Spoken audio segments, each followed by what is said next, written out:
सच्चिदानंद सद्गुरु स्वामी स्वरूपानंद महाराज। श्रीमद सच्चिदानंद सद्गुरु स्वामी स्वरूपानंद महाराज की जय। ब्रह्मार्पण बुद्धीने कर्म करण्याची युक्ती सांगणारा हा चौथा अध्याय ज्ञान कर्म संन्यास योग। भावार्थ गीतेचा चौथा अध्याय। यात कर्मयोगाचा अधिक खोलवर विचार स्पष्ट केल्याचं जाणवतं। याला कर्म ब्रह्मार्पण योग असंही म्हटलं आहे। कृष्णार्पण म्हणजे काय आणि ब्रह्मार्पण म्हणजे काय? कृष्णार्पण म्हणजे सगुणाला अर्पण केलेलं जे कर्म त्याला कृष्णार्पण कर्म असं म्हटलं आहे।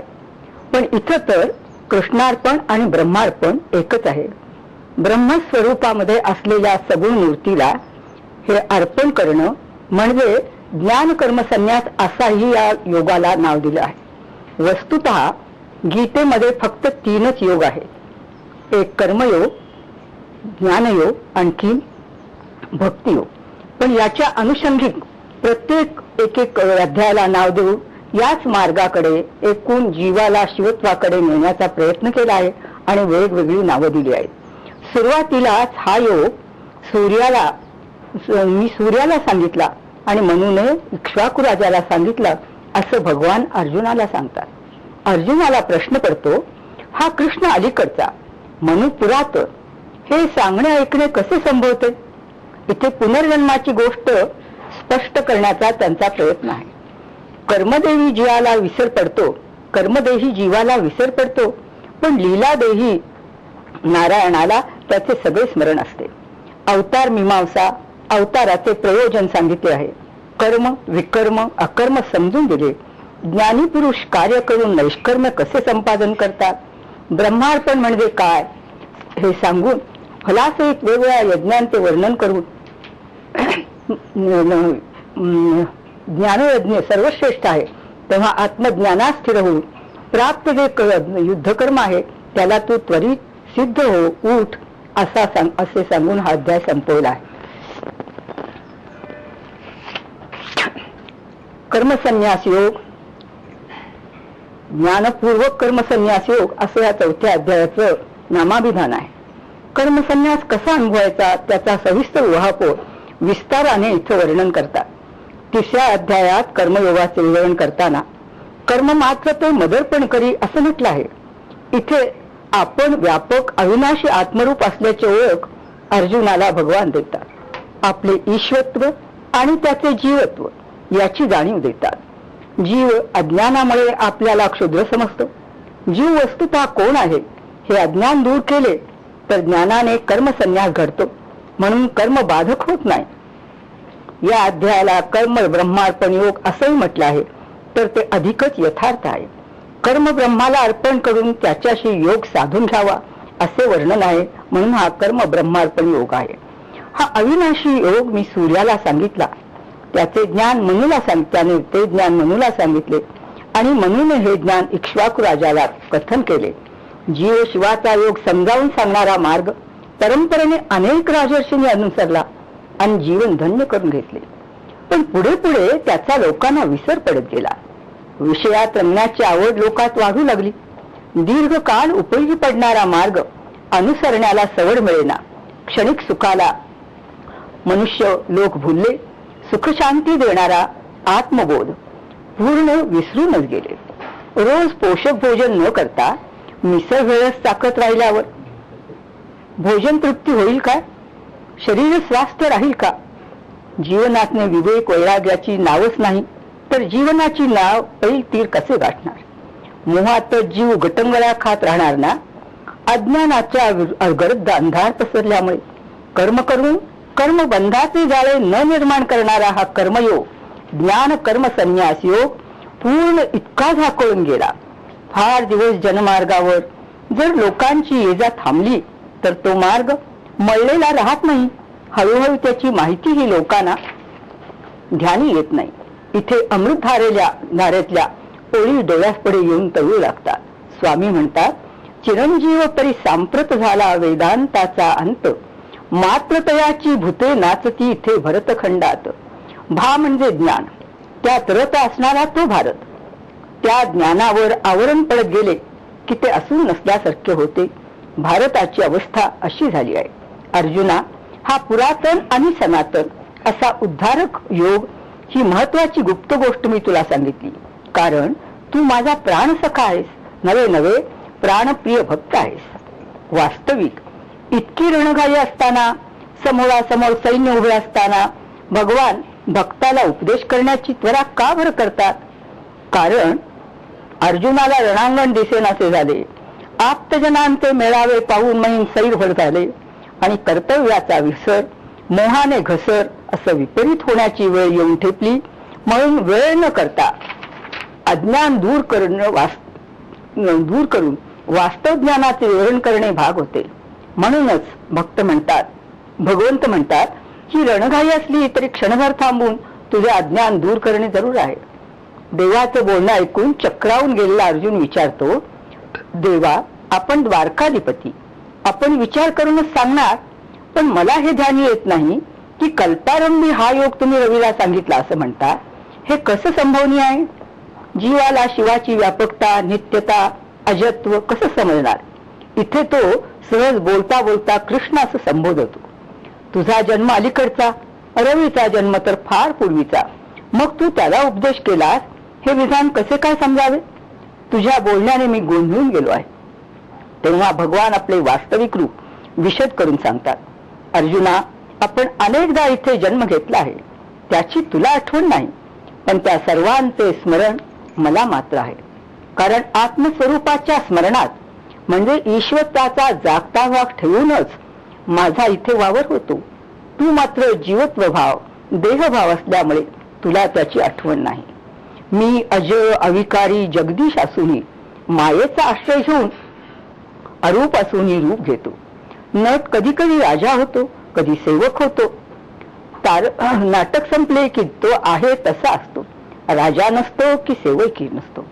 धनंजया, निस्संग असा मी, आपल्या रूपाची नित्य जाण असलेला अरूप मी, रूप घेऊन कार्यासाठी अवतरतो. अज्ञाना तारतो, सुज्ञाना मार्ग दाखवतो. सोने अलंकार झाले तरी ते सोनेच असते. ज्यावेळी योग्य मार्गावरून जनसमूह न जाता भरकटू लागतो, त्याच्या कृतीने त्याचेही कालांतराने अहितच होते आणि इतरांचे तत्काल अहित होते. अशी धर्मग्लानी फैलावते. तेव्हा मी सगुण रूपाने भूतलावर अवतरतो. कायदे कानूनचे उल्लंघन सर्रास होऊ लागले की कोणाचा पायपस कोणाच्या पायात राहत नाही. लोक, अधिकारी मग कडक कायदे करून पुन्हा ते मोडणाऱ्यांना शासन करून समाजाची घडी बसवतात. तसा साधूंचे रक्षण आणि दुसऱ्यांचा संहार करून धर्मस्थापना करण्यासाठी युगायुगात मी येतच असतो. इथे आपल्या व्यापक रूपातून मानवी सगुण रूपात येण्याचे प्रयोजन भगवान सांगतात. ते ध्यानी घ्यायला हवं. साधूजनांचे रक्षण करून दुष्टांना दूर करण्यासाठी आणि विस्कळीत झालेला धर्म पुन्हा व्यवस्थित करण्यासाठी युगायुगात मी अजन्मा जन्म घेतो. पापांचा नाश करून जनांना धर्मनीतीची वाट प्रशस्त करतो आणि संतांच्या करवी आत्मसुखाची गुढी उभारतो. म्हणजे संतमुखाने आत्मसुखाचा मार्ग प्रकट करतो. साधकांच्या आचरणातून वैराग्याचे महत्व सांगतो. विवेकाचा दिवा उजळून मुक्तीचा मार्ग सुलभ करून देतो. खरं पाहिलं तर मी तसा कर्मे करूनही अकर्ता आहे. जन्म घेऊनही मी अजन्म आहे. केवळ जगाच्या उद्धारास्तव मी अनाम असून नाम धारण करतो. देव असे का करीत असतील? कारण त्यांच्यापासून जगाचा संभव म्हणून त्यांचे संरक्षण त्यांना करावेसे वाटणार ना. माझे दिव्य जन्मकर्म ज्याला समजते तो माझ्याचकडे येऊन मिळतात. ते सगळे माझ्याचकडे येऊन मिळतात. जन्मसायास इथेच समाप्त होतात. हे ज्ञान समजावून घेऊन त्याचे चिंतन करून जे निर्मल चित्त होतात ते आपोआप निर्भय होतात. कामक्रोधापासून त्यांची सहजतेने सुटका होते. माझ्या म्हणजे माझ्या स्मरणाशी तन्मय होऊन एकरूप होऊन जे भजन करत राहिले असे बहुत संत मलाच येऊन मिळाले. म्हणून अर्जुना, हे आत्मज्ञान जाणून म्हणजे मी देह नसून आत्मा आहे हा निधिध्यास घेऊन माझ्या अविकारी रूपात रंगून प्राप्त कर्म कर. जे लोक मला ज्या पद्धतीने भजतात म्हणजे कर्माने, स्मरणाने, ध्यानाने, तसा मी त्याच मार्गाने त्यांना प्राप्त होतो. हे सर्व मार्ग मीच सांगितलेले आहे. आणि समज भजन ध्यान नाही घडले तरी सर्वाला माझाच आधार आहे हा ज्याचा ठाम विश्वास असतो तोही या भवातून संसारातून आपोआपच सुटतो. उलट अविचारी लोक मी एकच असून अनेकत्वाची कल्पना करतात. अनेकातल्या एकाला विसरून जातात. आकाशाला विसरून ढगांना आकाश समजणे हितकारी नसते. नळात पाणी देणाऱ्या नदीला विसरणे हे सर्व देवदेवतांचे अधिष्ठान असणाऱ्या मला विसरून गेल्यासारखे आहे. नाना देवदेवतांचे विधीपूर्वक अनुष्ठान करतात आणि लगेच कामना केलेली फळेही त्यांना प्राप्त होतात. जशी भावना तशी फले प्राप्त होतात खरी, पण अर्जुना ही सर्व फलप्राप्ती क्षणभंगूर आहे, नाशिवंत आहे हे जाणून त्यांच्या मागे तू लागू नकोस. पाणी पाणी म्हणून मृगजळाकडे धावू नकोस. तहान शमवणारे पाणी तिथे कसे बरे मिळेल? मला जाणून घे. कर्माने ज्ञानाने वा भक्तीने करणारा मी नाही तो ईश्वर आहे. हाच भाव योग असं समज. अशा अलिप्तपणे जे कर्म करतात त्यांना निश्चितपणे माझी प्राप्ती होते. मुळात जीव मात्र एक असले तरी त्या जीवांच्या स्वभावानुसार 4 वर्ण झाले. स्वभावानुसार त्या चतुर्वर्णांना योग्य असे कार्य मी नेमून दिले. हे सर्व लोकसंग्रहास्तव जनव्यवहार नीट चालावा म्हणून नेमून दिले. कोणत्याही हेतूने नव्हे व अपेक्षेने मी कर्म करीत नाही. हे जो जाणतो त्याला कर्माचे फास बांधत नाहीत. आद्य ईश्वरी तत्व जाणून घेऊन पूर्वकाली मोक्षाची इच्छा करणाऱ्या ऋषींनी निर्मळ अंतःकरण कर्मयोगानेच मोक्ष प्राप्त करून घेतला आहे. म्हणून त्यांच्याप्रमाणेच तूही कर्माच्या द्वारे ही मोक्ष प्राप्ती करून घे. कर्म कशाला म्हणतात? अकर्म कसे ओळखायचे? जाणत्यांच्याही ध्यानी हे येत नाही. पार्था, कर्म अकर्म विकर्म हे लक्ष देऊ नये. ज्यामुळे सहजतेने विश्व निर्माण होते ते कर्म. वर्णाश्रमाप्रमाणे जे विहित कर्म ते विकर्म आणि ब्रह्मार्पण करून जे कर्म केले जाते ते अकर्म हे निश्चयाने जाण. जो साक्षीत्वाने कर्म करून अलिप्त राहतो तोच खरोखर कर्मात अकर्मत्व पाहतो. जसा सूर्य आकाशात चालत नाही तरी तो चालतो असे वाटते दिसते तसाच अकर्ता आत्मा असून मी त्यावर कर्माचा आरोप करतात. सर्व कर्मे करीत असताना फलाची अपेक्षा ज्याला असत नाही, मी करता हे मी करीन असा संकल्प सुद्धा ज्याच्या चित्ताला स्पर्श करीत नाही, ज्ञानाग्नीने ज्याची कर्मे भस्मसात होतात अशा जाणकार मनुष्यालाच पंडित असे म्हणतात. फलाशा नसल्यामुळे नित्य तृप्त असतो तो सकल कर्मे करताना दिसला तरी तो अकर्ताच असतो हे निसंशय समज. परिग्रह म्हणजे वस्तू वा इतर काही स्वीकारणे. या गोष्टी ज्याने सोडल्या आहेत, संयमी आणि जो आत्मसंतुष्ट आहे तो शरीराने सर्व कर्मे करूनही त्याचे दोष त्याला लागत नाहीत. रामकृष्ण म्हणत, हाताला तेल लावल्यामुळे फणसाच्या गऱ्याचा चीक हाताला लागत नाही तसे हे कर्म करणे आहे.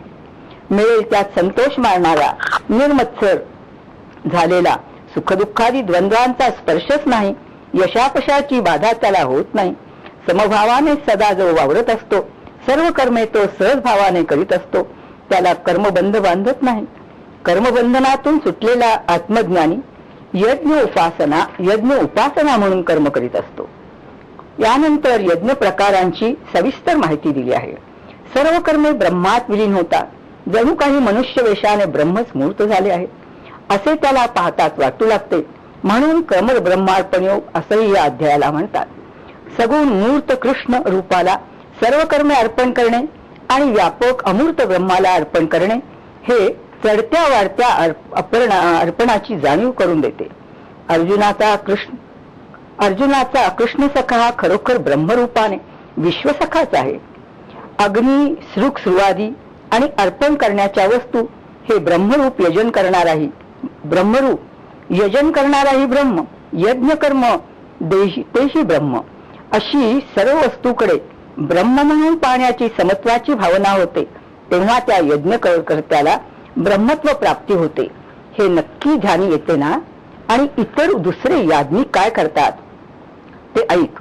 इंद्र, अग्नी, देवदेवता यांचे पूजन अर्चन करून त्यांना संतुष्ट करण्यासाठी, आणि काही लोक ब्रह्माशी प्रदीप्त करतात तो सोहमभावाने संतुष्ट करण्यासाठी, आणि काही लोक ब्रह्माग्नी प्रदीप्त करतात आणि सोहम भावाने जीवदशा नाहीशी करतात. इतर कोणी संयमाच्या अग्नीत इंद्रियाचा होम करून विषयाकडे धावणाऱ्या इंद्रियवृत्तीला ईश्वरी चिंतनाकडे वळवतात. शब्दाधिक विषय इंद्रियाग्नीत आहुती म्हणून देतात. योग्य तितकेच विषय सावधानपणे इंद्रियांना पुरवतात. जिभेला हवे ते न देता क्षुधा शमवणारे अन्न देणे, वाचाळता थांबून नामस्मरण, भजन, हरिकथा बोलणे, कानांना ऐकवणे, सत्संगासाठी त्या ठिकाणी जाणे, दान देण्यासाठी हात आहेत हे जाणणे, असे इंद्रियांना गुंतवत असतात. इतर कोणी आत्मसंयमन हाच योगाग्नी प्रज्वलित करून प्राण, इंद्रिय, कर्म यांची आहुती देतात. इतर कोणी योगीजन जपतपाने, तर कोणी द्रव्य देऊन, तर कोणी ज्ञानाने, तर यती तपी कडक व्रते करून यज्ञ करतात. प्राण अपानाचे येणे जाणे रोधून प्राणात अपान आणि अपानात प्राण यांचाच होम करतात. तर कोणी प्राण आणि अपान या दोन्ही रोधून धरतात.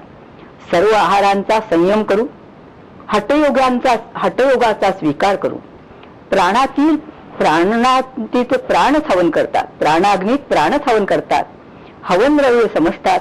असे विविध प्रकारचे यज्ञ करून त्या यज्ञाने पापमुक्त होतात. हे सर्व प्रकारचे याज्ञिक मोक्षेच्छेने सर्व नाहीसे करतात. समत्व भावाने शेवटी यजन करणारा यज्ञ आणि यज्ञक्रिया संपून द्वैत रहित असे जे आत्मज्ञान ते प्राप्त करून घेतात. ते शाश्वत ब्रह्माची प्राप्ती करून घेतात. त्यामुळे त्यांचे कर्म आपोआपच ब्रह्मार्पण होते. एखादे शेत मालकीचे झाले की त्यातले पीक, त्यातला सर्व भाग त्याचेच होते की नाही, त्याप्रमाणे हे घडते.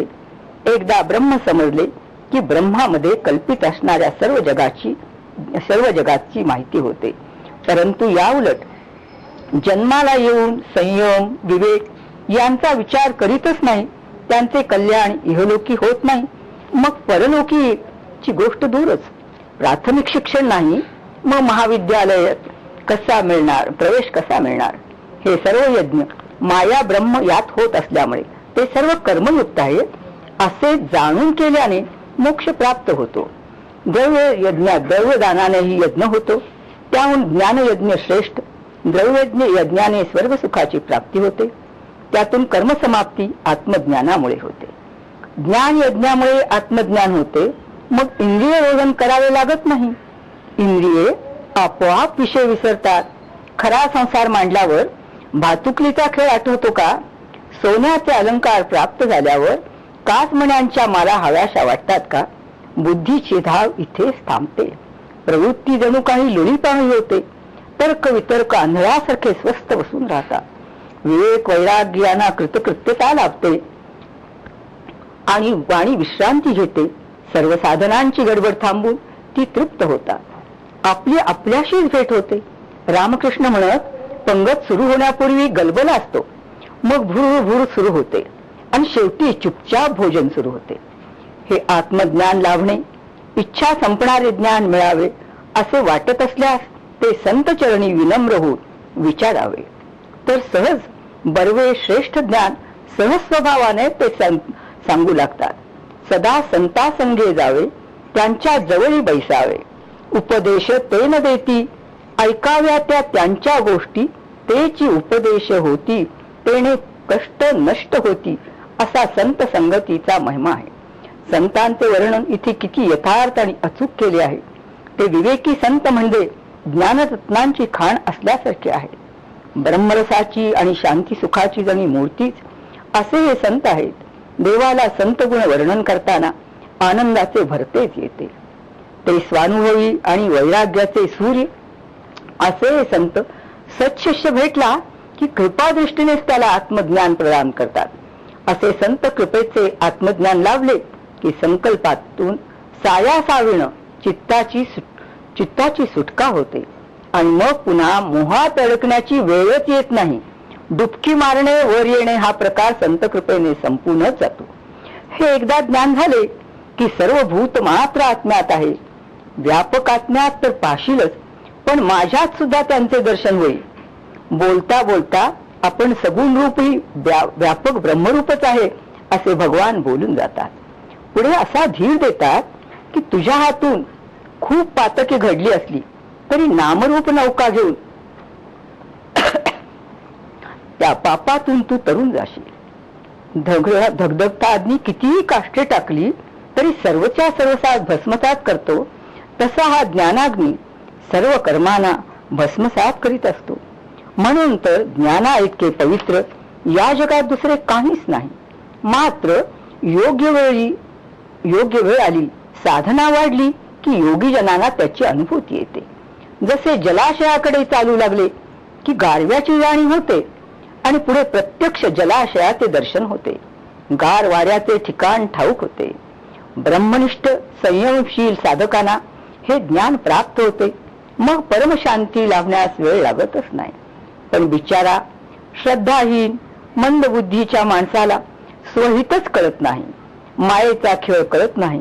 कारण विवेक आणि वैराग्याशी त्याचं जन्मजात वैर असल्यामुळे त्याची इंद्रिये तो स्वैर सोडतो. ज्ञानाबद्दल ना आस्था ना प्रेम, नेहमी संशयातच गुंतून पडतो. त्याचा पाहता पाहता नाश होतो. अशा पुरुषाला इहपरलोकी केवळ दुःखच भोगावे लागते. शांती सुखाचा लवलेशी बिचाऱ्याच्या पदरात पडत नाही. म्हणून ज्ञानयोगाचा स्वीकार करून फलाशा सोडून दे. आत्मज्ञानाने संशयाचा संबंधच छेदून टाक, पूर्ण तोडून टाक. अरे अर्जुना, ज्याचा अहंकार आत्मज्ञानात विसर्जित होतो त्याला कर्मबंधने बांधणार कशी? ज्या अहमला बांधायचे त्याचा पत्ताच कुठे असतो? तेव्हा विद्येमुळे अंतःकरणात जो संशय निर्माण झाला आहे तो या ज्ञान खड्गाने मुळापासून छेदून टाक. आत्मा विनाशी आहे, मी केवळ देह नव्हे, आत्मा आहे या विचारात स्थिर हो आणि आपले कर्म करण्याला सिद्ध हो. उठ उठ, शस्त्र धारण करून समरांगणात युद्धाला सिद्ध हो. हा ज्ञान कर्म संन्यास योग इथे देवानी अर्जुनाला सविस्तर सांगितला आहे.